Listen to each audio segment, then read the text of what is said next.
His name is not Pierre. It's not at all.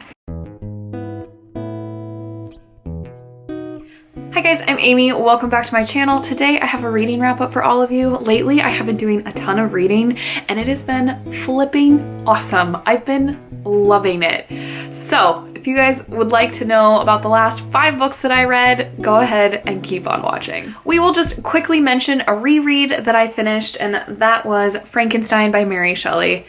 This book astounds me. It is incredible that she wrote this book when she was 19 years old, and just her grasp on human suffering and emotion and experience. And it's such a tiny little book, and there's so much to dissect and unpack and think about. I think I enjoyed it more the second time reading it. It's just such a work of art. And if you haven't read Frankenstein, guys, you're missing out. You are missing out, because there's so much about this book that is so cool. So do yourself a favor and read it if you haven't. And if you have read it, you should reread it because it's worth it. I can vouch for that. Lately, I have been in the mood for a little bit lighter reading, and I attribute that to the fact that I've been doing a lot of reading for the BookTube Prize, which I've thoroughly enjoyed, but those are very literary books, and literary books tend to be rather, what's the word I'm looking for? Hard-hitting and the opposite of light. So when I finished the last round of reads that I needed to complete, I decided to pick up At the Table of Wolves by Kay Kenyon. This is a science fiction book that is taking place right on the precipice of World War II, and our main character, Kim Tavistock, is a person that has been affected by what they refer to as the bloom. And the bloom happened right after World War I, in which a whole variety of people came forward reporting these weird abilities. And Kim's ability, or talent, as they refer to them in the book, excuse me, my nose itches, is that she has the spill, which means people will inadvertently spill their secrets to you. She has no control over how and when this happens, and she can never be certain whether something was a spill, but as a journalist, that makes her job very, very interesting. And she also works fairly closely with the British government to learn more about these talents. So she has a gentleman that she works with explicitly, and they just kind of test her abilities.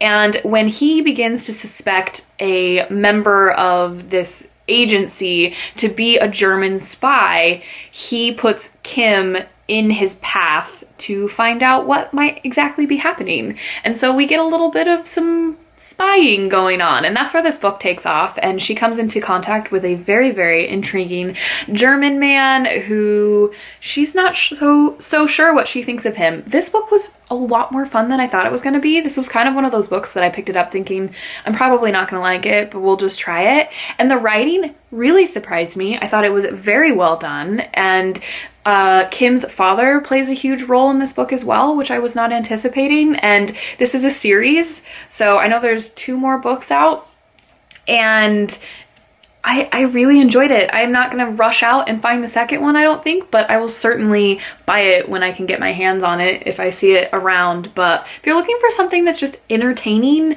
you might want to look into this one. It really, really surprised me. The light reading continued when I decided to pick up Vinegar Girl by Anne Tyler. This is a part of the Hogarth Shakespeare series.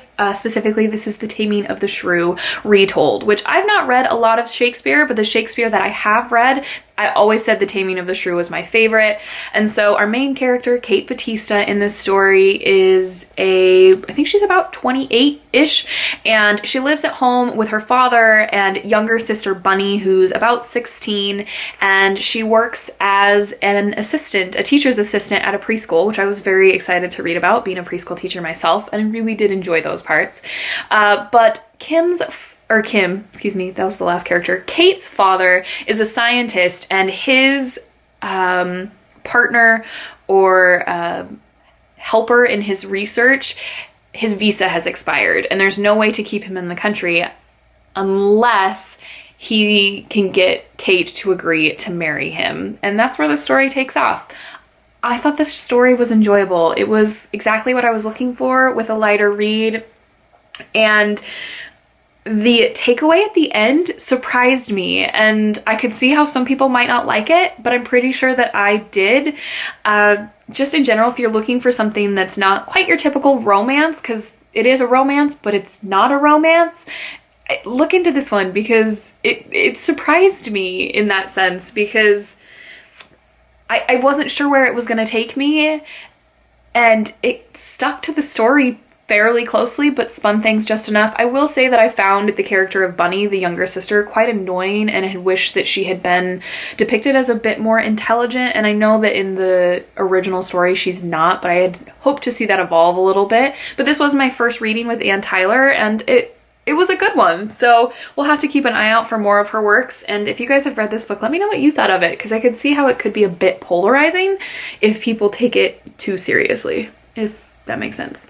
Guys, I can officially say that I've read Miriam Toews. Not any of the books of hers that are currently being talked about on BookTube, but I did read The Flying Troutmans and really enjoyed it. In this story, our first person narrative slash main character is Hattie Troutman, and she is the younger sister to Min, who throughout Hattie's entire life has struggled with severe mental health issues, suicide attempts, in and out of mental hospitals. And when Hattie is living in Paris with her boyfriend, she gets a call in the middle of the night from Min's 11-year-old daughter, Thebes. And Thebes is begging Hattie to come back to Canada and help them, because her mother, Min, won't get out of bed. Her 15-year-old brother, Logan, is not doing well in school, and Thebes just doesn't know what to do anymore. So Hattie packs up her bags and heads to Canada to try and help her family. And the cast of characters in this book is they're so endearing. So we have Hattie, who's in her late 20s and just a bit of a mess, really. She doesn't have her stuff together any more than the kids do, but she has to be the adult in this situation. And after they check Min in to a mental hospital, they decide to go on a road trip to find Thebes and Logan's dad, which takes them to the United States, and a whole bunch of things happen. And Logan is your typical 15-year-old boy. He's just angry and is just interested in girls and thinks his 11-year-old sister with purple hair who doesn't shower is really obnoxious. Thebes is just trying to make sense of her world. She's a middle school girl. That's not a good time for anyone. And she constantly talks in this gangster speak, which is hilarious. But I think what Toews does so well in this book is the fact that there are some really heavy-hitting topics, serious mental health discussions, and she handles those wonderfully. She just puts them out there and lets you decide what to think about it. But there is this humor to this book that just makes you smile, and I think the balance between those two things was beautifully done, and I'm so excited to read more of her stuff in the future. This is a great summer read. It's a road trip book. I mean, there's a van on the front of it. So if you've not read Miriam Toews, this I would think would be a good place to start. It was a great place to start for me, but it's a fun book that still can hit you in the feels, but in good ways. The last book that I read and just finished a couple days ago is a book that I'm not sure I've completely unpacked yet. And I really am looking forward to chatting with you guys about this one in the comments. And that was The Lonely Hearts Hotel by Heather O'Neill. I'm sure a lot of you are familiar with this book. In this story, our two main characters are Perrault and Rose, and they were born in 1914 in Montreal and both end up in an orphanage. And they develop this special connection in the sense that Perrault and Rose are entertainers, and they see the wonder in the world despite the fact that they are not living wonderful lives. But when Perrault is adopted by an elder gentleman to be his ward, Rose and Perrault get separated, and they both go down very different paths. Rose becomes a governess and becomes involved with the husband in this household, and they both end up in some really seedy places and doing some not so legal jobs. And it was so interesting. This book is explicitly sexual, which I was not anticipating, but I think was successfully done. And there are just a variety of themes in this book, but I think the biggest one is the fact that we get labeled in certain ways very, very quickly, whether you're a man or you're a woman or you're an orphan or you're poor or you're wealthy or you're a criminal. All of these things play on the lives of these two characters that love each other deeply but don't always feel secure in their relationship, especially after they are separated. I'm having trouble processing this one because the writing was absolutely beautiful. I made a note. What did I decide the writing was? The writing was, it was a lot of metaphor in this book. It was lyrical, it was poetic, and it just had this whimsy to it that just was very, very interesting with the fact that this book has a undertone of melancholy. You're never terribly happy with these characters because they are never terribly happy, at least for the most part. But I enjoyed reading this, and this is one that I think is going to stick with me for a really long time.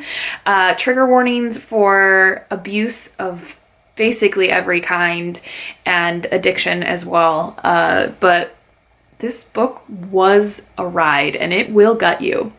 All right, guys, there you have it. There is my reading wrap up. I have so been enjoying the fact that I've had time to read lately, taking full advantage of my summer vacation, which is very quickly dwindling. I will be spending the next couple weeks helping my mom repaint our classrooms, which is so needed, but hopefully we can keep up the pace with the reading. But if you guys have read any of these books, let me know what you thought about them. I'd especially love to chat about Vinegar Girl and especially The Lonely Hearts Hotel. It was such a fascinating read. But if you guys liked this video, please like it, and if you loved it, please subscribe, and we will see you in my next video. Happy reading!